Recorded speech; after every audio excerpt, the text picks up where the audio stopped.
Morning. Radhe Radhe friend, दर्शन कीजिए प्रभु की। परसों घर पे नहीं थी तो ऐसे लग रहा था बहुत दिन हो गया मैं घर पे नहीं हूँ। और अभी पूजा पाठ किया, अभी 10:30 की टाइम हो रहा है सुबह की। और मैं थोड़ी लेट हो गई क्योंकि परसों नहीं था घर पे, तो इसीलिए घर थोड़ा गंदा था। तो सारा साफ़ सफाई किया, नहा लिया, उसके बाद पूजा पाठ करके अब मैं जाऊँगी खाना बनाने।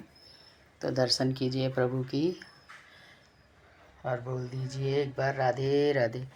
तो चलिए किचन में चलते हैं।